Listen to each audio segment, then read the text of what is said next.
Shiloh Hill had a segment tonight, and it was his final download, as he called it, the final vignette, as he will debut this Tuesday coming on NXT. And this is where it gets serious now. Okay, whatever you think of those vignettes, how does this character translate to a professional wrestling ring? We're gonna find out. He told us a story tonight about how he had another kid's tooth in his head from when he headbutted them years ago. Did he say, by the way, that his sister's name was Darkness? Worth noting, that picture is of the bolt cutters from the first promo, and behind him now is the bottle of bleach that he went to get in the last vignette. I wonder if they're going to play some significant role in his in-ring character. Maybe he douses his opponents in bleach, who knows? Shiloh, though, all the whole time was talking to some kind of AI system, but look at some of the symbols on the AI, man. This isn't normal at all, and the AI would respond back, eventually telling him that it's time to debut. But this is things you might have missed from NXT Deadline. Make sure you've hit the like button, and if you are new to the channel, hit the subscribe button too.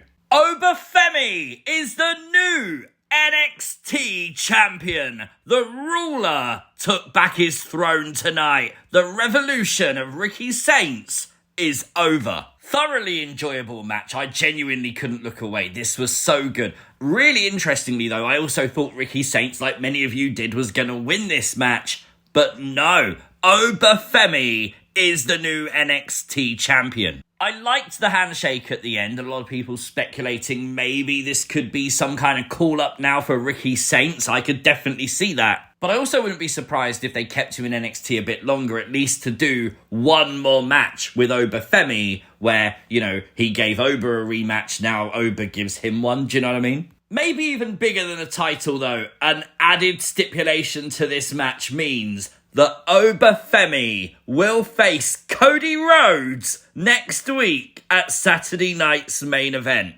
Honestly, Oba Femi should absolutely brutalise Cody. Cody Rhodes is great at selling. Just imagine the introduction to the main roster audience of Oba Femi just dominating Cody. It would be cool, wouldn't it? What do you think of the title change, though? I know from talking on last night's things you might have missed for SmackDown and looking at social media, I think a lot of people are shocked. Are you happy about it? Are you shocked by it? Are you upset by it? Let me know your thoughts in the comments down below. While we're talking about titles, though, last night, TNA Final Resolution would see NXT star Channing Stacks Lorenzo win the TNA International Championship, defeating Steve Macklin. Very quickly, though, things would go very south in this NXT versus TNA situation, as Stacks would knock out Santino Marella. The irony of this is that is his father-in-law to be. You just know Christmas is going to be fun this year, but it has led to Santino Marella making it official. In 2 weeks' time on TNA, Team NXT will face Team TNA inside a steel cage. Another huge shock tonight as Kendal Grey would win the Iron Survivor Challenge. Kendal Grey was in the right place at the right time with mere seconds to go. For those that want to know, the Iron Survivor Challenge rules are on your screen now. They are worth reading if you want to know what the match is all about. A 25-minute time limit is applied to this match, and it's really interesting the way they do it. Genuinely one of my favourite matches of the year, and this year absolutely lived up to expectation. Sol Ruka, who I believe was the favourite heading into this match, was attacked upon her entry into this match by Kalani Jordan. She would defy the medical professionals and come back to the ring. Was it just me that was expecting Zarya to show up, despite the fact they did the FaceTime thing earlier, where Zarya said to Sol Ruka, "Oh, I'm not there, I didn't think you'd want me there," and stuff. And we found out that Zarya had no idea that Sol Ruka will wrestle at Saturday night's main event versus Bayley, as problems between the duo just seem to grow and grow and grow. And yeah, I really thought Zarya was going to come out and screw Sol Ruka, but no, that didn't happen. In fact, we had a 5-way draw right until the final seconds, when Kendal Grey, as I said, would be in the right place at the right time, and Kendal Grey is now #1 contender for the NXT Women's Championship, and will face JC Jane on New Year's Evil, which is going to be on a Tuesday, so an ordinary episode of NXT being taken over with a PLE feel. Now, this is interesting. We're going to get an open challenge for the Women's North American Championship from Blake Monroe on NXT. I have no idea who's going to answer this challenge. Of course, the speculation is going to run wild. I don't know if we should expect a surprise. I'm just going to wait and see on this one. But Ava definitely made a big deal out of the fact that anyone can answer that open challenge. So let me throw it over to you. Do you think there's a name in your head that sounds right to answer the open challenge by Blake Monroe? Let me know in the comment section down below. Ethan Page was successful tonight in defending his North American Championship, defeating Mr. Iguana. A fun match. I have said this before, but I'm going to say it again. WWE, I feel like, need to do something with Mr. Iguana because we see him all the time. The crowd always erupts for Mr. Iguana. There's no denying he's a fan favourite. But he's very much in a spot that we see him. He'll come in, he'll do something fun, and then he'll lose, and then he disappears for a while, come back and do the same thing again. And I feel like eventually the fans will go, okay, this is fun, but we know it's not going to go anywhere. And I feel like they need to do something just to inspire the fans that are behind Mr. Iguana to stay behind Mr. Iguana. Do you know what I mean? Even Lieska couldn't make Tatum Paxley smile tonight. And Lieska was wearing a hat!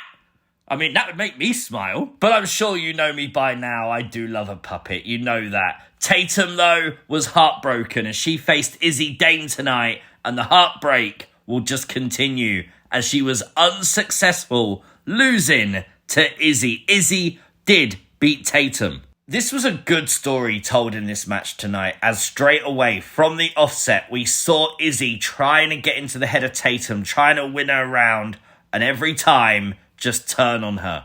Tatum, though, did fire up a bit. That cemetery drive onto the table was beautiful. But Tatum would play the fool one too many times. And the final time would be Shawn Spears presenting the dolls to Tatum. The distraction allowed Izzi to recover. Shawn Spears would actually decapitate Tatum Paxley's doll. Symbolic, as then Izzi Dame would defeat Tatum Paxley. I do think this is the wrong call, but I think it's right for the story because there's no way this is over. If they don't do Izzi versus Tatum at New Year's Evil, where Tatum finally overcomes Izzi Dame, that's a real shame because I feel like that's the way we should go at this point, right? But before we get there, this Tuesday on NXT, Hank and Tank return. The Belly Boys are back and I'll be watching.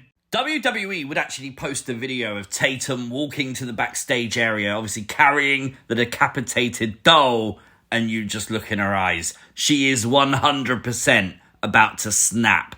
I'm here for this side of Tatum Paxley. Javon Evans was successful in our main event. He is the Men's Iron Survivor Challenge winner and new #1 contender. Interesting, though, they did pretty much the same story as the women's as it came down to the final seconds and Javon was in the right place at the right time to get that final fall that would take him to victory.